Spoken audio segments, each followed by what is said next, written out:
प्रश्न मेरे पास भरपूर आ चुके हैं। मैं कोशिश ये करूंगा कि जो प्रश्न एक बार उत्तर आ गया उसको दोबारा नहीं दूंगा। हो सकता है किसी व्यक्ति ने वो प्रश्न रिपीट किया। ज्यादातर प्रश्न जो हैं वो रोगों से संबंधित हैं। इस रोग में क्या करें, उस रोग में क्या करें। तो सबसे पहला प्रश्न जो मैं सबसे आसान मानता हूं, आंखों के नीचे काले धब्बे आ गए हैं तो क्या करें। मैं इसका उत्तर पहले दे चुका हूं, फिर दोहराऊं। आपको सबसे अच्छा आसान उपाय मैं बता रहा हूं वो ये, जिनको भी डार्क सर्किल है सवेरे उठें, सबसे पहला जो आपका थूक है, मुंह का लार है, इसको आंखों के नीचे लगा के मालिश करें, हल्की हल्की मालिश करें। आपके सारे डार्क सर्कल खत्म हो जाएंगे।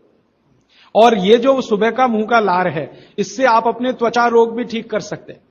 खाज है, खुजली है, दाद है, सोराइसिस है, इचियोसिस है, एक्जिमा है, हर जगह इसको अप्लाई करें और हल्की हल्की मालिश करें।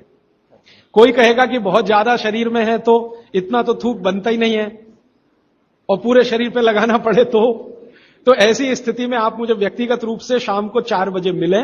मैं आपको एक ऐसी दवा बता दूंगा या लिखा दूंगा जो थूक भी बढ़ा देगी और आपकी शरीर की खाज, खुजली, दाग, धब्बे सब मिटा देगी। वो व्यक्तिगत है। नींद बराबर नहीं आती है तो इसका माने एक ही आप जान लीजिए कि आपके शरीर में अगर वात बढ़ा हुआ है, वायु बढ़ी हुई है, तो अच्छी नींद कभी नहीं आएगी। तो इसके लिए बहुत सरल उपाय मैंने बताया था। रात को गाय का घी हल्का गर्म करके दोनों नाक में डाल के सोएं। गाय का घी हल्का गर्म करके जब वो तरल हो जाए उतना ही गर्म करें और एक एक बूंद दोनों नाक में डालें और हल्के से खींचें, ज्यादा तेज नहीं, बस इतना करेंगे अंदर चला जाएगा। बहुत खींचने की जरूरत नहीं, क्योंकि आगे चला जाएगा, जहां नहीं जाना चाहिए वहां भी चला जा सकता है। तो हल्का खींचकर छोड़ दें और सो जाएं, भूल जाएं। फिर नींद बहुत अच्छी आएगी, खर्राटे बिल्कुल बंद हो जाएंगे, स्नोरिंग बिल्कुल खत्म हो जाएगी। नींद के समय जो खराब सपने आ रहे हैं वो सपने कभी आएंगे नहीं, अच्छे ही सपने आएंगे जब भी आएंगे। रात में नींद कभी खुलेगी नहीं, 6 घंटे के पहले आप उठेंगे नहीं कम से कम। रात की नींद खुलने का एक वो तकलीफ आ गया ना, पेशाब आती है, नींद खुल जाती है। घी डाल के सोएंगे तो रात को नींद कभी नहीं खुलेगी, 6, साढ़े 6, 7 घंटे के बाद ही खुले। और बच्चों को तो जरूर करें, इससे और एक फायदा होगा, स्मरण शक्ति बढ़ेगी। ठीक है। अभी है हाई ब्लड प्रेशर, रक्त का ऊंचा दबाव, अस्थमा, पेट की कब्जी, और इसमें भी फिर आ गया है त्वचा का कालापन। वो मैं उत्तर दे चुका हूं। अब मैं आ जाता हूं ब्लड प्रेशर हाई है। वैसे तो ब्लड प्रेशर हाई और लो होना ये काल्पनिक चीज है, कभी बाद में चर्चा करूंगा, लेकिन अगर आपके मन में बैठ गई है तो इतना ही जान लीजिए कि आपको जब लग रहा है और डॉक्टर को ही कह रहा है कि आपका बीपी हाई है, तो समझ लीजिए, इसको बागवती जी दूसरे सूत्र में कहते हैं कि रक्त की अम्लता बढ़ी हुई है, एसिडिटी बढ़ी हुई है। अब रक्त में अम्लता है तो अम्लता को खत्म करने के लिए क्षारीय चीज खाएं, क्षार चीज खाएं, क्षार। अब क्षार वाली चीजें क्या है? सबसे अच्छी क्षार की चीज है मेथी, सब्जी के रूप में भी और दाने के रूप में मेथी। दूसरी क्षार वाली चीज है, आप में से जैन है तो वो नहीं खाएंगे, लेकिन जो जैन नहीं है उनको बता देता हूं, गाजर। तीसरी क्षार वाली चीज है कोई भी ऐसा फल जिसमें रस नहीं है, सेब, केला, अमरूद, ये क्षारीय है। कोई भी ऐसे फल याद रहेगा आपको जिसमें रस नहीं है, ये सब क्षारीय है। सब्जियों में पालक क्षारीय है, बैंगन क्षारीय है, आलू के बारे में कहते हैं ना अम्लीय ना क्षारीय, वो बीच का है। तो जो सब्जियां आपको क्षारीय हैं और जो मसाले माने औषधियां क्षारीय, इनका उपयोग करें तो अम्लता अपने आप कम होगी, तो ब्लड प्रेशर कम होगा, तो ट्राइग्लिसराइड कम होगा, मोटापा भी कम होगा, सब कुछ कम होगा आपका। तो हमेशा याद रखें। तो मेथी दाने का उपयोग मैंने बता दिया है, पानी में डाल के रात को छोड़ दें, सुबह उठकर दाना चबा के खाएं, पीछे से पानी पिए। गाजर का उपयोग बता दिया, कद्दूकस में घिसें, गाजर ले लें, वो कद्दूकस की गाजर को खा लें। और क्षारीय चीज मेथी की सब्जी रोज खाएं, पालक की सब्जी रोज खाएं। हरे पत्ते की कोई भी सब्जी क्षारीय होती है और फल जिसमें रस नहीं है वो सब क्षारीय होंगे, बस याद इतना ही रखें। तो आप अगर उपयोग करेंगे तो हाई ब्लड प्रेशर तो जाएगा ही, उसके साथ ब्लड कोलेस्ट्रॉल कम रहेगा, ट्राइग्लिसराइड कम रहेगा, मोटापा कम होगा, पेट आपका कम होगा और उसके अंत में हार्ट अटैक आएगा नहीं। ब्लॉकेज भी है तो निकल जाए। और एक क्षारीय चीज मैं भूल गया बताना, लौकी, दूधी। सब्जियों में सबसे ज्यादा क्षारीय कोई चीज है तो दूधी, माने लौकी ज्यादा खाएं, दूधी ज्यादा खाएं और उसका रस भी पिएं, कच्ची दूधी का तो और अच्छा है। जितने भी हाई बीपी के मरीज हैं उनके। अस्थमा, अस्थमा भी जो एक बीमारी है ना, वो वायु के प्रकोप की बीमारी है।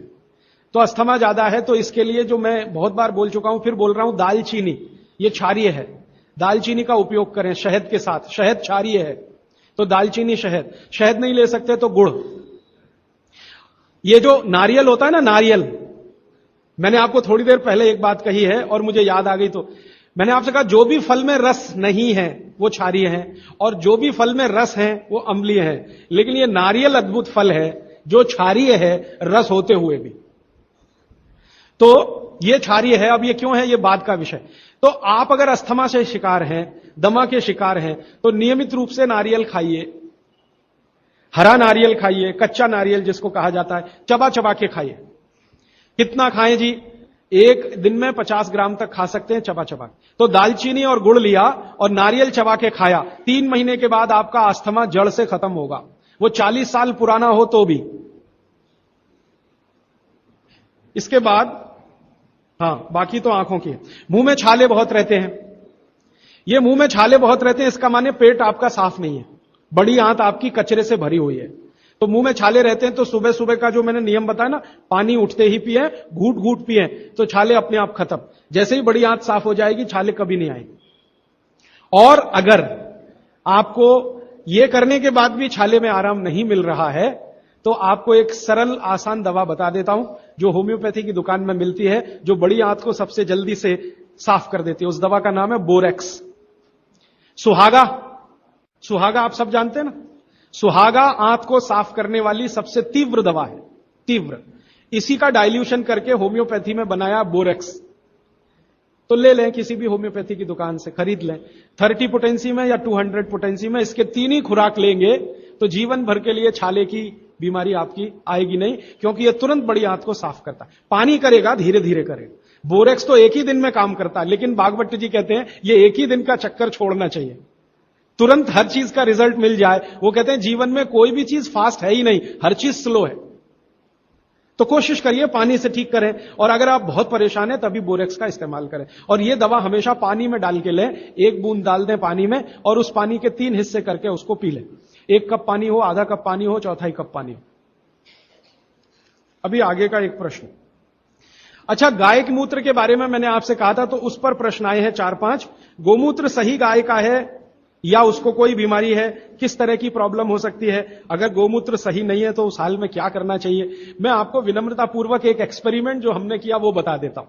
गाय को हमने 6 साल जहर खिलाया। एक गाय पर यह एक्सपेरिमेंट हमने किया, 6 साल जहर खिलाया, सबसे खराब जहर खिलाया। उसका नाम है संखिया, अंग्रेजी में कहते हैं आर्सेनिक। तो हमने गाय को दिया, चारे में मिलाकर दिया, बहुत मामूली मात्रा में, क्योंकि हम जानते हैं ज्यादा देंगे तो गाय मर जाएगी। हमें यह देखना था कि ये थोड़ा थोड़ा जहर देते हैं तो उस पर असर क्या आता है। तो 6 साल जिस गाय पर हमने ये प्रयोग किया, वो गाय अभी भी जीवित है, अभी भी जीवित है और स्वस्थ है, तंदुरुस्त है। हमने हर बार उसको संखिया दिया और हर दिन उसके मूत्र में टेस्ट किया, आया कि नहीं आया, क्योंकि ऐसे कहते हैं ना, खाओ तो सब कुछ आने ही वाला है मूत्र में और ब्लड में। तो 6 साल लगातार उसको संखिया खिलाने के बाद भी उसके मूत्र में 1.0000 में चले जाएं, उतना भी संख्या कभी नहीं आया। अद्भुत है ये। अब मुझे पुरानी बात इसमें जोड़नी है। बहुत लोग कहते हैं ना, गाय के गले में शंकर भगवान का निवास है। वो शायद शंकर जी ने पी लिया। शंकर जी तो मशहूर है ना, खराब से खराब जहर पीने के लिए। तो शायद गले में शंकर जी हैं गाय के, तो वहीं रुका। और सच में हमने ये देखा, इसमें मैं एक्सेजरेशन नहीं कर रहा हूं, आप चाहें तो वो गाय कभी भी आके देख सकते हैं। हमने उसके गले के आसपास महसूस किया 6 साल में एक ब्लू कलर का रिंग बन गया है, ब्लू कलर का। और वहां से ब्लड निकाला, उसको टेस्ट किया तो उसमें पूरा संख्या है, माने आर्सेनिक है। गले के नीचे वो गया ही नहीं, गले में ही रुक गया। शंकर भगवान ने शायद रोक लिया। तो आप बेखटके गाय का मूत्र पी लीजिए। आपके दिल में ऐसा लग रहा है वो कचरा खा रही है, आप चिंता मत करिए, ये कचरा जाएगा नहीं उसके मूत्र तक। भगवान ने उसके शरीर में ऐसी व्यवस्था करके रखी हुई है। लेकिन अच्छा ये होगा आपके दिल और मन की तसल्ली के लिए कि गाय अच्छा चारा खाती हो, साफ सुथरे वातावरण में रहती हो और नियमित घूमने के लिए जाती हो, उसका मूत्र जरूर पिएं, वो सबसे ज्यादा लाभकारी तो है। लेकिन कुछ मजबूरी आ गई, मजबूरी से मतलब मैं समझाना चाहता हूं। आप एक ऐसी जगह रहते हैं जहां गाय कचरा ही खाती है और आपको ऐसी कोई गाय मिल ही नहीं रही है जो शुद्ध चारा खाती हो और बराबर घूमने जाती हो, और आप किसी बीमारी से तड़प रहे हैं, परेशान है, और वो बीमारी में आपको गोमूत्र चाहिए ही, तो बिना संकोच के ले लें। उसका हानि तो नहीं करेगा, कुछ फायदा ही कर जाएगा। गोमूत्र के बारे में अब तक की जो रिसर्चेज हैं वो ये है कि इसके साइड इफेक्ट है नहीं। शरीर पता है क्या करता है, आपने मूत्र ज्यादा भी पी लिया तो ये शरीर 20 मिनट के बाद उसको पेशाब के साथ अपने आप ही निकाल देता है, रहने ही नहीं देता उसको। तो थोड़ा ज्यादा पी लिया या खराब पी लिया, वो निकल ही जाएगा, जो काम का है उतना ही रह जाएगा। अब गाय का ऐसा बना भगवान ने बनाया है, इसलिए भागवत जी कहते हैं कि ये विशेष तरह का एक जानवर या प्राणी है जो भगवान ने बहुत सोच समझ के बनाया। तो गाय के बारे में इतना। अच्छा, अर्थराइटिस के लिए किसी ने पूछा है, अर्थराइटिस के अब जितने भी प्रश्न आएंगे उनका एक ही साथ ही उत्तर है कि अर्थराइटिस की समस्या अगर बहुत गंभीर है और डॉक्टर आपको कोई ये कह रहा है कि जी ऑपरेशन करा लो, तो हाथ जोड़कर कहता हूं ऑपरेशन तो कभी मत कराना, क्योंकि आप जिस स्थिति में हैं उससे भी ज्यादा खराब हो जाएगी। इस हिंदुस्तान के भूतपूर्व प्रधानमंत्री श्री अटल बिहारी वाजपेयी ने दुनिया के सबसे बड़े डॉक्टर से ऑपरेशन कराया था, नहीं कराया? स्पेशल चार्टर्ड प्लेन भेजकर अमेरिका से उस डॉक्टर को बुलाया, डॉक्टर राणावत, और उसने दुनिया के सबसे अच्छे घुटने कप्स लाकर अटल जी को फिट किए हैं। अटल जी को देख लीजिए आप, पहले तो थोड़ा चल लेते थे, अब तो चलना ही बंद हो गया, सिर्फ व्हील चेयर पर ही रहते हैं, और वो खुद कहते हैं कि मैं पहले से ज्यादा तकलीफ में हूं।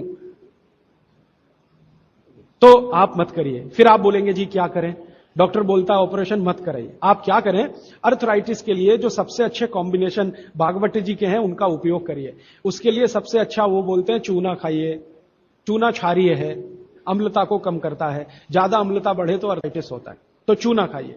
खाने का तरीका मैंने बता दिया, दही में, छाछ में, पानी में, जूस में, और एक दिन में अर्थराइटिस के पेशेंट 2 ग्राम खा सकते हैं, स्वस्थ आदमी तो 1 ही ग्राम खाए। चूना खाइए। मेथी दाना लीजिए, क्षारीय है। और सबसे क्षारीय चीज जो है वो है हार सिंगार का पेड़। हार सिंगार देखा है? परिजात हार सिंगार, छोटा सफेद रंग का एक फूल आता है और केसरिया डंडी होती है। सफेद फूल और केसरिया डंडी, बहुत तेज खुशबू है, रात को ही खिलता है, रात रानी भी कुछ लोग कहते हैं, हार सिंगार कहते हैं। ये पेड़ के जो पत्ते हैं वो ब्रह्मांड में सबसे ज्यादा क्षारीय माने जाते हैं, जो भी औषधियां। तो इसके पत्ते कहीं भी मिल जाएं, 4-5 पत्ते पीसिए, पीसकर पानी में डालिए, खूब उबालिए। पानी इतना उबालिए कि थोड़ा कम हो जाए, आधा रह जाए, फिर ठंडा कर लीजिए। फिर वही पानी चाय की तरह से चुस्कियां ले लेकर सवेरे खाली पेट पीजिए। मैंने ये देखा है, गंभीर से गंभीर अर्थराइटिस पेशेंट को हफ्ते 10 दिन में ही रिलीफ कर देता है। तो ये कहीं भी मिल जाए, नहीं मिले तो हार सिंगार का पौधा गुड़वांचरी में है, तो आप थोड़े पौधे बंटवा दीजिए, सब अपने घर में लगा लें, गमले में हो जाता है आसान। और कुछ खाली स्पेस है तो जरूर, क्यों, ये हर घर में रहे पेड़। कारण क्या है कि आज अर्थराइटिस ही सबसे ज्यादा तकलीफ दे रहा है लोगों को। सुगंधी तो आएगी, नींद अच्छी देगा। जहां आपका बेडरूम है उसके पीछे जरूर लगा लीजिए, और उसका पत्ता आपको अर्थराइटिस से मुक्ति देगा। और दोनों तरह की अर्थराइटिस, रूमेटिड और ऑस्टियो, दोनों ही खत्म होती है इस हार सिंगार के पत्ते से। आइसक्रीम कब खा सकते हैं? कभी भी नहीं, कभी भी नहीं। और अगर आइसक्रीम खा ही रहे हैं, आप कहते हैं जी मन नहीं मानता, स्वाद है और मुंह को लग गया है, अब क्या, तो इसका एक उपाय बता देता हूं। आइसक्रीम खाइए और पीछे से गर्म पानी में घी मिला के पी लीजिए, तो जो कुछ भी तकलीफ वो करने वाली है उससे आप बच जाएंगे। ना खाएं तो सबसे अच्छा। दालचीनी सौंठ का काढ़ा ये लोग जरूर पिए, जिनको अस्थमा है, जिनको अर्थराइटिस है, माने वायु के रोग हैं, वो दालचीनी का काढ़ा जरूर पिए, गुड़ मिला के। मूंगफली और तिल जरूर खाएं। भगवान की दी हुई तिल दुनिया की सबसे अद्भुत वस्तु है। मैं तो आपको कहता हूं, जिंदगी भर मोटापे से बचना है, हार्ट अटैक से बचना है, आपको अर्थराइटिस से बचना है, तो रोज खाने के बाद तिल खाएं, चबा चबा के। काला तिल मिले तो बहुत अच्छा, नहीं तो सफेद ही खाएं। और आप जहां रहते हैं यहां के लिए तो बहुत ही अच्छा, मद्रास जैसे एरिया के लिए। एसिडिटी कम करने के लिए क्या करें? अम्लीय चीज ना खाएं, क्षारीय चीज ज्यादा खाएं, एसिडिटी कम होगी। और पानी घूट घूट पिए, 1-1.5 घंटे के बाद पिए, सुबह उठते ही पानी पिए, एसिडिटी सबसे पहले खत्म होगी। और आखिरी दवा जो सबसे प्रभावी है, जिनको भी एसिडिटी की बहुत तकलीफ है, खाने के बाद ये जो अजवाइन है ना, अजवाइन, इसको भूने तवे पे और थोड़ा काला नमक मिला के ले लें। मिश्री का सेवन बहुत अच्छा है, चीनी से बहुत अच्छा, लेकिन गुड़ से थोड़ा कम अच्छा। मिश्री चीनी की तुलना में तो बहुत अच्छी है और गुड़ से कुछ कम अच्छी है। तो चीनी छोड़ रहे हैं तो मिश्री पे चले जाइए, मिश्री छोड़कर गुड़ पे आ जाइए। हाँ, एक किसी ने सवाल पूछा है कि आप कौन सी जगह पे परमानेंट मिलते। मैं परमानेंट कहीं नहीं मिलता। लोग जो है ना मुझे कहते हैं कि राजीव दीक्षित रेल आश्रमी है, माने हर दिन ज्यादा से ज्यादा मैं रेल में मिलता हूं। तो परमानेंट मिलने के लिए एक केंद्र है, आपको उसका पता किताब में है, वो आप ले लीजिए, फोन नंबर। वहां आप कोई भी चिट्ठी भेजेंगे, मैं जहां भी रहता हूं मेरे पास आ जाती है। और ये करेंगे तो मैं हर जगह खोल खोल के मेरा मेल बॉक्स चेक करता रहता हूं। तो वो पता जो वर्धा सेवाग्राम का है, भारत पीठम 10 जोतवानी लेआउट, सेवाग्राम रोड, सेवाग्राम, जिला वर्धा, महाराष्ट्र, ये मेरा परमानेंट केंद्र है। वहां आप पत्र भेज सकते हैं, फोन भी कर सकते। वहां फोन कभी भी करें तो पता चल जाएगा मैं कहां हूं। और मेरा मोबाइल नंबर आप सबको मैं चाहूं तो लिखा देता हूं, 9422 03599 9422 03599, ये मेरा मोबाइल नंबर है। और ईमेल एड्रेस है rajivdixitaba@redixitab@rediffmail.com। और प्रदीप भाई, ये कभी भी आप इनको संपर्क करेंगे तो ये कहीं भी खोज के बताएंगे कि मैं कहां हूं। अभी मेरे पास एक प्रश्न है, वो इस समय के विषय से तो नहीं जुड़ा, लेकिन मैं जोड़ के जरूर उत्तर दे देता हूं। आजकल हमारे घरों में पेप्सी कोक से भी ज्यादा नूडल्स खाया जा रहा है। पेप्सी कोक कम हुआ है पिछले 2-3 साल में, अच्छा हुआ, नूडल्स खाया जा रहा है। तो नूडल्स के बारे में आपको एक जानकारी दे दूं कि सबसे खराब वस्तु अगर खाने की कोई हो सकती है, कचरे में कचरा, तो वो यही है नूडल्स। एक तो मैदे की है, ऊपर से सड़ा हुआ है। 6-7 दिन मैदे को सड़ा के रखा जाए तब नूडल्स तैयार होता है। और इस नूडल्स में टेस्ट लाने के लिए सुअर के मांस का रस मिलाया जाता है। बिना उसके नूडल्स बन ही नहीं सकता। जो मैगी है ना, मैगी या कोई भी नूडल्स, सुअर के मांस का रस, सड़ा हुआ मैदा, 6-6 दिन पुराना, उससे तैयार हुआ है। अब आप तय कर लो खाना है या नहीं खाना। एक प्रश्न है जिसका उत्तर दे नहीं सकता। किसी ने कहा आज की शिक्षा बहुत बेकार है, वैकल्पिक शिक्षा की बात बताइए। तो समय ज्यादा है, आप मुझे ईमेल करिए, मैं लंबा जवाब दूंगा। गाय का घी कान नाक में डालने के लिए मैंने बोला था, तो वो उत्तर दे चुका हूं, फिर रिपीट इसलिए कर रहा हूं कि गलती ना करें। घी को हल्का गर्म करना है, ज्यादा नहीं। गाय का घी नाक में डालने के लिए हमेशा हल्का गर्म करना है, ज्यादा नहीं। और एक ही बूंद एक नाक में, दूसरी बूंद दूसरी नाक। हां, एक बहुत अच्छा सवाल है, दैनिक जीवन में कौन सा नमक खाएं? सबसे अच्छा सेंधा नमक खाएं। और इसको याद ऐसे रखें, पत्थर वाला नमक खाएं। यह समुद्र के पानी का नमक कम से कम खाएं। पत्थर वाला नमक एक तो सेंधा नमक है, दूसरा नमक है जो काला नमक है, ये आप ज्यादा उपयोग करें। मेरा तो कहना है कि आज से ही घर में नमक तो तुरंत बदल दें, बदलते ही आपको असर दिखाई दे जाएगा।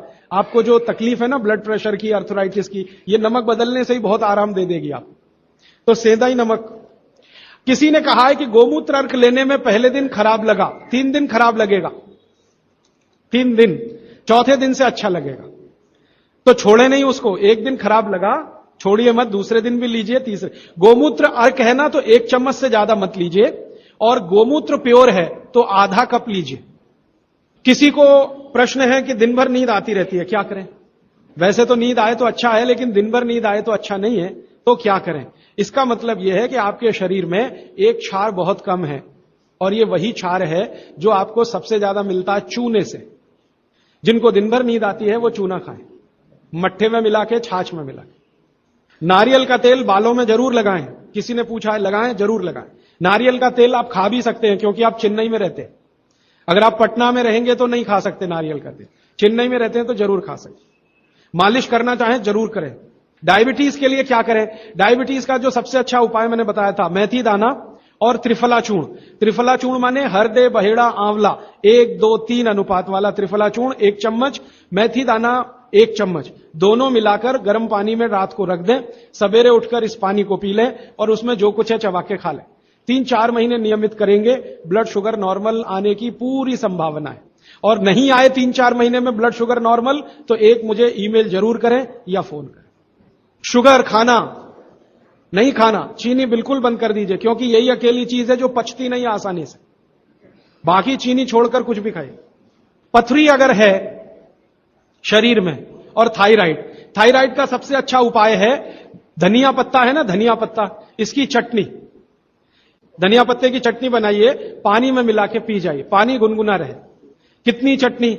1 चम्मच चटनी, उसमें कुछ डालिए मत, नमक मिर्ची कुछ मसाला नहीं, खाली धनिया पत्ते की चटनी। और जब तक धनिया मिल रहा है तो ये हरे पत्ते की चटनी, धनिया मिलना बंद हो जाए तो सूखा धनिया। ये धनिया जो है ना, थायराइड की सबसे अच्छी दवा मानी जाती है। पथरी, पथरी जिसको भी है वो चूना कभी ना खाएं, ये याद रखें। कहीं भी शरीर में पथरी है तो चूना कभी ना खाएं। तो फिर क्या खाएं? एक दवा है पत्थर तोड़ दवा, क्या बोलते हैं आप उसको? पाखंड भेद। शोभा कांत जी के यहां वो दवा है पाखंड भेद, कहीं भी मिल जाएगा। तो आप इसका काढ़ा बना के पिए। ये जो पाखंड वेद है ना, इसका काढ़ा पानी में डाल के उबाल के, और ये दवा आसानी से होम्योपैथी में उपलब्ध है। और इसी दवा का होम्योपैथिक नाम है बर्बेरिस, बर्बेरिस वल्गेरिस। पाखंड वेद का बोटेनिकल नाम है बर्बेरिस वल्गेरिस।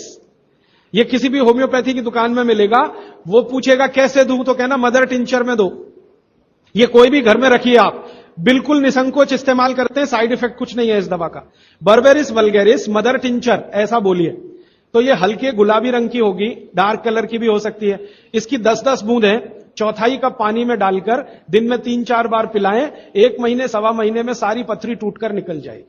और नहीं तो पाखंड वेद जो दवा मिले आयुर्वेद की, उसका काढ़ा बना के 15-20 दिन ले लें। काढ़ा जल्दी तोड़ता है पत्थर को, बर्बेरिस को समय ज्यादा लगता है। पानी में चूना मिला के पी सकते हैं, जरूर पीजिए, पथरी वाले नहीं। दांतों का दर्द, दांतों के दर्द की सबसे अच्छी दवा है लौंग। लौंग इस्तेमाल करिए, लौंग का तेल इस्तेमाल करिए। और दांतों में दर्द हो ही नहीं तो थोड़ा थोड़ा चूना खाते रहिए। और दांतों में दर्द हो ही नहीं तो दातुन करते रहिए, दंत मंजन करते रहिए, पेस्ट बंद कर दीजिए। हां, अभी एक जरूरी प्रश्न आया, शराब और गुटखा छोड़ने के लिए क्या करें? जरूर आप इसको ध्यान से नोट कर लीजिए, ये बहुत लोगों के काम। शराब, गुटखा, तंबाकू, सिगरेट और बीड़ी, ये 5 बुराइयां व्यसन के रूप में हमारे घरों में आई हैं और देश का सर्वनाश किया है। इनके बचने के लिए बहुत अच्छा है, संकल्प शक्ति से बचें तो अच्छा है। भागवत जी कहते हैं किसी भी व्यसन से बाहर आना हो तो संकल्प शक्ति के साथ आइए तो अच्छा। नहीं है संकल्प शक्ति तो दवा का उपयोग करिए। तो क्या दवाएं हैं आपके पास? सबसे अच्छी दवा है शुद्ध गाय का मूत्र, अर्क नहीं, शुद्ध गाय का मूत्र। दूसरी दवा आपके घर में है अदरक या सौंठ। जिनको शराब से छुड़ाना है, बाहर निकालना है, उनको एक और सौंठ ज्यादा खिलवाइए, रस पिलवाइए अदरक का, सौंठ का काढ़ा बना के दीजिए, गुड़ मिला के दे सकते हैं सौंठ का काढ़ा बना के। और गोमूत्र पीने को बोलिए। नियमित रूप से अगर आधा कप भी गोमूत्र पिया तो 1.25 महीने में शक छूट जाती है। शराब जो पीते हैं, बीड़ी सिगरेट जो पीते हैं, उनके शरीर में एक केमिकल बढ़ जाता है, उसका नाम है सल्फर। और सल्फर को कम करने के लिए सल्फर ही चाहिए। आयुर्वेद में कहा है ना कि विष को विष मारता है, तो सल्फर बढ़ता है। तो सल्फर कम करने के लिए बाहर से सल्फर चाहिए, और बाहर का सबसे अच्छा सल्फर गोमूत्र में है। सर्दी जुकाम, सर्दी जुकाम ज्यादा है, बार बार है, सबसे अच्छी दवा है। आप अगर बच्चों के लिए ले रहे हैं तो कफ दूर करना है उनका, कफ नाशक सबसे अच्छी दवा मैंने पहले दिन बताई थी, शहद है। दूसरी शहद नहीं लेते तो गुड़ है, तो बच्चों को गुड़ दीजिए ज्यादा। एक उनको चूना भी दे सकते हैं, चूना कफ का भी नाश करता है, वात का तो करता ही है, कफ का भी करता है, तो चूना दे सकते हैं। गाय का घी नाक में डाल सकते हैं। हल्दी जबरदस्त कफ नाशक है, तो दूध में हल्दी मिलाकर दीजिए। और दूध हल्दी थोड़ा घी मिलाएं तो और भी अच्छा कॉम्बिनेशन है। तो जिनको सर्दी जुकाम बार बार होते हैं उसके लिए। पित्त बढ़ा है तो क्या करें? देशी गाय का घी खाइए। देशी गाय का घी गरम गरम पानी में डालकर पिए तो सब पित्त को शांत करेगा। और दूसरी चीज मैंने पहले बता दी है, अजवाइन और काला नमक, ये भी पित्त बढ़े तो शांत करेगा उसको। एक मेरे पास डिफिकल्ट केस है, ये मुझे व्यक्तिगत रूप से मिले। कोई एक महिला है, उसकी लंबाई लगातार बढ़ रही है, ये मुझे शाम को मिले 4 बजे।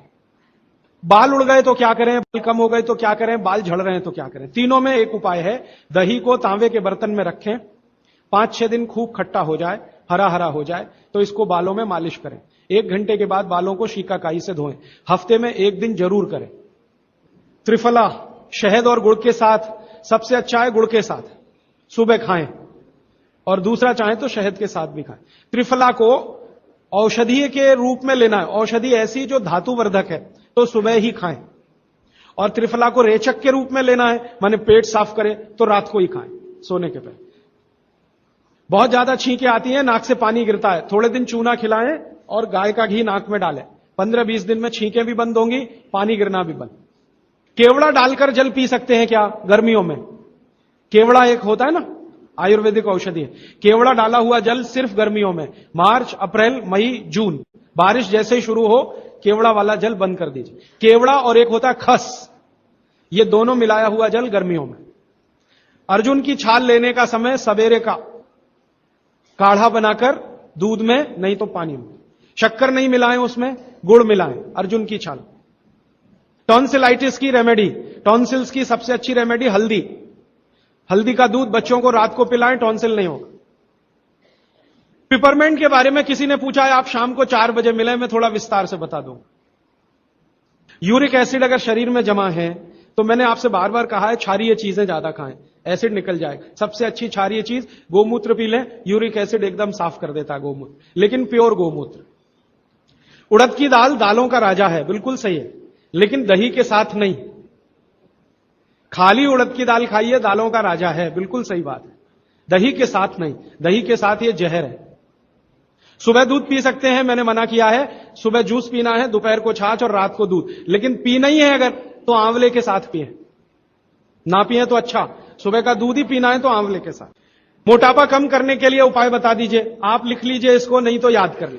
जिनको भी मोटापा कम करना है उनको क्षारीय चीजें ज्यादा खानी है, तो मैंने आपसे कहा गाजर खाइए, गाजर नहीं खा सकते दूध ही खाइए। अब खाएं कैसे? गाजर को कद्दूकस में घिसिए और उसके लच्छे बनेंगे।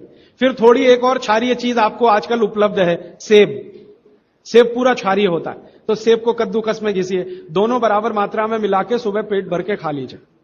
3 महीने लगातार खाइए। फिर अगले 3 महीने इसको बैलेंस करने के लिए आंवला खा लीजिए, आंवला 2-3 आंवला रोज मुरब्बे के रूप में, या कह फिर 3 महीने आंवला हुआ, फिर वापस इस गाजर और इस पे आ जाइए। तो साल भर अगर आप करेंगे तो बहुत आराम से 1/3 वजन तो आपका घट ही जाएगा, हो सकता है किसी का आधा भी हो जाए। ह्यूमन यूरिन के बारे में आपने पूछा, मैंने पहले ही बताया, अगर आप शाकाहारी हैं तो अपने मूत्र का भी इस्तेमाल कर सकते हैं, लेकिन गोमूत्र उससे हमेशा बेहतर है। बच्चे पेशाब करते हैं बिस्तर में, इसके लिए क्या करना? खजूर खिलाइए। खजूर छोटे छोटे टुकड़े काटकर बच्चों को खजूर दूध में डालकर, छोटे छोटे टुकड़े दूध में डालकर उबालिए, खूब उबल जाए, फिर वो दूध पिलाइए, खजूर खिलाइए, तो रात का बिस्तर का पेशाब उनका बंद हो जाए। वो एक प्रश्न है, वो कब्जियत से जुड़ा हुआ है, वो ये कहते हैं कि जल्दी से संडास उतरती नहीं है, क्या करें? रात को त्रिफला चूर्ण खा के सो जाइए, नहीं तो दूध में घी मिलाकर पी लीजिए, ये सबसे अच्छा है। दूध में घी मिला के रात को सोने से पहले पिए तो सवेरे संडास बहुत आसानी से उतरती है और सबसे कम समय में पेट साफ होता है। नहीं तो त्रिफला भी ले सकते हैं 3 महीने। देखिए एक नियम हमेशा याद रखिए, जो मैं बार बार कह, लगातार कोई भी दवा आयुर्वेद की 3 महीने से ज्यादा मत खाइए, और अगर जरूरत पड़ रही है तो थोड़े दिन ब्रेक दे दीजिए, 15 दिन का, 10 दिन का, 20 दिन का ब्रेक के बाद फिर अगले 3 महीने ले सकते हैं, फिर ब्रेक दे दीजिए। फिर ये नियम बहुत जरूरी है, नहीं तो तकलीफ बहुत दूसरी भी हो सकती। पीठ की हड्डी में दर्द है, चूना, चूना खाइए। बच्चों को खांसी की एलर्जी अगर है तो नियमित रूप से, मैंने कहा ना, ऐसी चीजें दीजिए, कफनाशक है, सूंठ है, पान का पत्ता है, शहद है, गुड़ है, ये सभी कफनाशक हैं। कितनी उम्र के बच्चों को त्रिफला दिया जा सकता है? अगर छोटे बच्चे हैं तो त्रिफला ना देकर आंवला दीजिए, और त्रिफला देने का समय अगर शुरू कर रहे हैं बच्चों को तो थोड़ा 3-4 साल हो जाने दीजिए उनका, 3-4 साल के पहले दे सकते हैं तो आंवला दीजिए। और वैसे तो मेरा कहना है 14 साल की बच्चों को आंवला ही अच्छा है, त्रिफला उनको ना ही दें, त्रिफला एक उम्र के बाद ही सबसे अच्छा होता है। बहुत अधिक उम्र में घुटनों का दर्द, कमर का दर्द, तरीका मैंने वही बताया, चूना सबसे अच्छा है। अधिक उम्र में चूना सबसे अच्छा, अर्थराइटिस के लिए, घुटनों के दर्द। एड़ी का दर्द और कोहनी का दर्द तो ऐसे ही मिट जाएगा जब पानी घूट घूट पीने लगेगी। जल्दी भूल जाए, स्मरण शक्ति कम हो, गाय का घी नाक में डालना सोते समय। नींद जल्दी ना आए तो क्या करना, गाय का घी नाक में डाल के सोना। हां, एक बहुत इंटरेस्टिंग प्रश्न आया, वो पहले दिन का जो मेरा व्याख्यान था कि फ्रिज का क्या करें, तो मैंने तो बोला था कि ये बंद कर दें। अगर आपका दिल नहीं मानता बंद करने के लिए, क्योंकि मैंने कहा ना हिंदुस्तानियों में एक बुरी आदत है कचरे को इकट्ठा करने की। घर में डिब्बे डिब्बी इतने इकट्ठे रहते हैं, तू पड़े रहते हैं, फेंकते नहीं हमें, हमेशा ये सोचते हैं कभी काम आएंगे कभी काम आएंगे। तो ये चक्कर घुस गया। अब पता नहीं ये अंग्रेजों के समय से आया या पुराना। तो फ्रिज भी वैसी ही कोई चीज है। तो एक बहन ने या किसी ने सवाल ये लिख के भेजा है कि फ्रिज में से हमने सब्जी निकाल के 48 मिनट रख दी, तो अब उपयोग कर सकते हैं? हां, कर सकते हैं। उसको शायद ये बात अच्छे से समझ में आई। वो 48 मिनट का जो किस्सा मैंने बताया ना, तो वो चाहती नहीं है कि फ्रिज घर के बाहर जाए, किसी तरह इसका उपयोग होता रहे। तो ये मजबूरी का खेल है, लेकिन कर लीजिए कि आप कुछ भी जो रखा है फ्रिज में, अगर उसको पकाना चाहते हैं, खाना चाहते हैं, तो निकाल के 48 मिनट रख दीजिए, फिर उसका उपयोग कर लीजिए सब्जी के रूप में। नहीं तो एक चीज मत करिए कभी भी, कोई भी चीज एक बार गर्म करके आपने फ्रिज में, तो दोबारा गर्म मत करिए। वो दूध हो या सब्जी हो या दाल हो, करिए ही मत। क्या करना, निकाल के रख दीजिए, 48-50 मिनट रखी रहे, वो अपने आप थोड़ी गर्म हो जाएगी प्रकृति की गर्मी से, फिर वही खा लीजिए। गर्म तो दोबारा बिल्कुल मत करिए। फ्रिज के दूध को दोबारा गर्म कभी मत करिए, फ्रिज की दाल को दोबारा गर्म कभी मत करिए, फ्रिज की सब्जियों को दोबारा गर्म मत करिए। चटनी भी फ्रिज में से निकाल के रख के खाइए। दही भी फ्रिज में दही रख देते हैं, 48 मिनट रखा रहने दीजिए, फिर आप उसका उपयोग करिए, तुरंत निकाल के और छाछ बना के, वो बिल्कुल मत करिए। मेवा खाना चाहिए कि नहीं, सूखा मेवा जरूर खाइए, ड्राई फ्रूट्स आप जरूर खाइए, लेकिन जो ड्राई फ्रूट्स आपके लिए अनुकूल हैं, आप जहां रहते हैं वहां के हिसाब से मैं कह रहा हूं, सबसे अच्छा बादाम आपके अनुकूल है। आपके अनुकूल काजू नहीं है, बादाम बहुत अनुकूल है मद्रास में रहने वालों को, काजू अनुकूल है जम्मू कश्मीर में रहने वाले, तो बादाम भरपूर रखते हैं। और जो दूसरी चीज अनुकूल है, मुनक्का, किशमिश। किशमिश और मुनक्के में थोड़ा अंतर है, बड़ी किशमिश को मुनक्का, तो मुनक्का और किशमिश ये आपके बहुत अनुकूल है। बादाम आपके बहुत अनुकूल है। मखाना, मखाना 50-50 है, ज्यादा अनुकूल तो बिहार उत्तर प्रदेश वालों को है, और थोड़ा चले तो झारखंड वालों को। आपके लिए 50-50, ना बहुत प्रतिकूल है ना बहुत अनुकूल है, बीच का है। और बाकी जो अखरोट वगैरह हैं, ये आपके अनुकूल नहीं। अखरोट खाना चाहिए हमेशा ठंड में रहने वाले लोगों को, आपके लिए अखरोट बिल्कुल अनुकूल नहीं। और ड्राई फ्रूट्स क्या खाते हैं आप? चिरौंजी, चिरौंजी क्या कहते हैं उसको, जो चिरौंजी है वो आपके लिए अनुकूल है, चेन्नई के आसपास के लोगों के लिए अनुकूल है, वो आप खा सकते हैं। और ड्राई फ्रूट शायद इसके आगे हैं, हां केसर। केसर अगर आप खाएं, वैसे तो औषधि है, ड्राई फ्रूट नहीं, लेकिन ये 3 महीने के आगे नहीं खा सकते, नवंबर दिसंबर जनवरी, और दूध में मिला के। मिश्री, पिस्ता, पिस्ता 50-50 है। अंजीर बहुत अनुकूल है सिर्फ एक ही किस्म के लोगों के लिए, इसको मैं आपको कहता हूं जरा ध्यान से सुनो। जिनको शरीर में शक्ति की कमी लगती है, शक्ति की कमी लगती है, ताकत कम है, शक्ति कम है, उनके लिए अंजीर बहुत फायदे की है। लेकिन जिनको पहले से ही ताकत है वो ना खाएं इसको। चेंदारू क्या होता है? एप्रिकॉट, हां एप्रिकॉट आपके लिए ठीक है, आप खा सकते हैं एप्रिकॉट। एक सुझाव है, प्रश्न नहीं है, और वो सुझाव मुझे स्वीकार है। वो ये कहते हैं कि आप चले गए उसके बाद क्या, तो उसके बाद ये व्यवस्था या अभियान या ये बातें या ये ज्ञान सतत निरंतर चलता रहे, इसके लिए आपकी मेरी एक छोटी सी कोई एक एडजस्टमेंट हो जाए तो बहुत अच्छा। मैं ये चाहता हूं कि जो कुछ मैंने सीखा वो आप सीख लो। हां, और बाबूजी बोलेंगे वैसे, मेरा ऐसा कहना है जो मैंने सीखा वो आप सीख लो, उतना ही सीख लो जितना मेरे पास है, फिर आप उससे आगे भी सीख सकते हैं, और ये दूसरों को सिखाते जाएं। तो नियमित रूप से ऐसी व्यवस्था अगर आप सब मिलकर करें, मुझे स्वीकार है। सुबह का पानी तांबे के बर्तन का पी सकते हैं जिनको कब्जियत की बहुत तकलीफ है, लेकिन शरीर में तांबा ज्यादा हो तो वो नहीं पिए। लेकिन सबसे अच्छा जो सम पानी माना जाता है, इसमें आपको कुछ सोचना ही नहीं पड़ेगा, सादा बर्तन का, माने वो पीतल के उसमें रखा हुआ या कांसे के उसमें रखा हुआ, नहीं तो स्टील में रखा हुआ, गर्मी के दिनों में घड़े का, मिट्टी घड़े, तांबे का पानी पी सकते हैं। हां, क्योंकि कुचालक है ना लकड़ी, और तांबा बहुत ज्यादा सुचालक है। एक होता है कंडक्टर और एक बैड कंडक्टर। तांबा सबसे बड़ा कंडक्टर है और लकड़ी सबसे बड़ा बैड कंडक्टर है।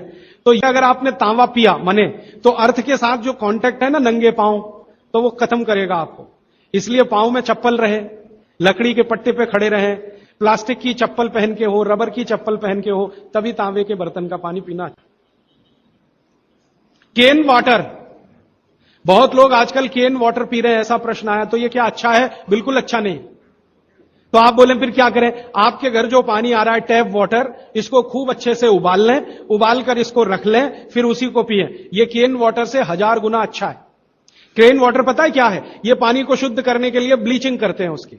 उस ब्लीचिंग में क्लोरीन इस्तेमाल होता है, फ्लोरीन इस्तेमाल होता है, और वो फिर शरीर में जाए तो बहुत खराब है। और केन वाटर का टेस्ट सादा पानी से बिल्कुल अलग होता है। तो केन वाटर से 1000 गुना अच्छा है टैप वाटर, लेकिन उबाल कर रखा गया। हां, एक सवाल आ गया है जो अब तक किसी ने नहीं पूछा। शायद आपको पूछने के लिए मन में तो होगा, लेकिन आपने क्यों नहीं पूछा? महिलाओं से संबंधित यह सवाल है, मेंसेस पीरियड का। 2 सवाल आए हैं। एक तो यह है कि व्हाइट डिस्चार्ज बहुत हो तो क्या करें? तो इसके लिए आप ऐसा करिए, एक आयुर्वेद की दवा इस्तेमाल करिए, उसका नाम है शतावरी। शतावरी कहीं भी मिलती है आयुर्वेद की दुकान। शतावरी चूर्ण के रूप में ले लीजिए। इस शतावरी चूर्ण को दूध में मिला लीजिए और रात को जरूर पीजिए। दूध हल्का गर्म रहे, और शतावरी डाल के दूध उबाल भी सकते हैं, फटता नहीं। शतावरी, जिनको भी व्हाइट डिस्चार्ज की समस्या है, शतावरी। और दूसरी कि जब भी मेंसेस पीरियड आता है, बहुत दर्द होता है, तकलीफ होती है, इचिंग बहुत होती है, तरह तरह की खुजलियां होती है शरीर में, गुस्सा बहुत आता है, चिड़चिड़ापन वगैरह वगैरह। तो आपका जब भी मेंसेस पीरियड होता है तो आपके शरीर में वायु बहुत बढ़ी हुई है, पित्त भी थोड़ा बढ़ा हुआ रहता है। इसका बहुत आसान उपाय मैं बता देता हूं, भागवत जी का है, मेरा नहीं। वो ये कहते हैं कि मेंसेस पीरियड में सब कुछ ठीक रहे, समय से आए, समय से जाए, ज्यादा रक्त ना निकले और कम भी ना हो, इस सब चीज ठीक रखने के लिए गरम गरम पानी में, जो इतना गरम हो जैसे चाय होती है, घी मिला के पिए। गरम गरम पानी में, खूब गरम पानी में, गाय का घी आपके घर है तो बहुत अच्छा, नहीं तो कोई भैंस का भी चलेगा, 1 चम्मच मिलाएं, आधा गिलास खूब गर्म पानी खौलता हुआ घी मिला दें, थोड़ा पीने लायक हो जाए उतनी देर रखें, फिर उसको चुस्कियां ले लेकर पिएं। अगर आपका मासिक 5 दिन चलता है, 4 दिन चलता, 3 दिन, दिन से मतलब नहीं, जितने दिन चलता उतने दिन। कितनी बार पी सकते हैं? दिन में 2 या 3 बार पी सकते हैं। तो अगर आपने ये शुरू किया तो सब कुछ आपका नॉर्मल हो जाएगा, सब कुछ। मेनोरेजिया है तो ठीक होगा, मेट्रोरेजिया तो ठीक होगा, सब ठीक हो जाएगा। मैं ज्यादा नहीं कहना चाहता, आप सब समझदार हैं। हर चीज आपकी दुरुस्त और तंदुरुस्त रहेगी। डिस्चार्ज व्हाइट है तो शतावरी लेना है, और पानी में घी मिला के किसी भी दूसरी प्रॉब्लम के लिए, मेंस पीरियड, ये घी पानी मेंसेस पीरियड में ही पिए। इसको ध्यान से सुने। मेवा से वेट बढ़ता है, काजू को छोड़कर किसी भी मेवा से वेट नहीं बढ़ता। काजू ही है जो वजन बढ़ाता है, बाकी कोई भी सूखा मेवा वजन नहीं बढ़ाता। मुंह से बदबू आती है तो समझ लो पेट साफ नहीं है, तो रात को त्रिफला खा के सो, नहीं तो दूध और घी मिला के पियो, सुबह उठते ही पानी पी लो, मुंह की बदबू बंद। हाथ पैर सुन्न हो जाते, मतलब चूना खाते रहिए। हां, अब ये एक सवाल ऐसा है कि चूने से जीभ फट जाती है, तो आप चूना अगर सीधे जीभ पे खाएंगे तो फटेगी, पानी में डालकर खाएंगे कभी जीभ नहीं फटेगी, दही में डालकर खाएंगे नहीं फटेगी, मट्ठे में पिएंगे तो नहीं फटेगी, जीभ पर चाटेंगे चूना तो जरूर जीभ फटेगी। टीबी पेशेंट है, ट्यूबरकुलोसिस, तो आप जरूर उनको गोमूत्र पिलाइए। अगर खाली गोमूत्र, शुद्ध गोमूत्र, अर्क नहीं, खाली गोमूत्र आपने पिला दिया तो 3 से 4 महीने में टीबी जड़ से ठीक होती है। दही में, या तो छाछ में, या तो पानी में, नहीं तो पान में। चूना ये पान में जो खाते हैं वही। और 5 मिनट रुकिए, मैंने मेरा कंक्लूड किया है, लेकिन ये आज के लिए है, जिंदगी के लिए ये कंक्लूजन नहीं है, ये तो रास्ता अभी खुला है।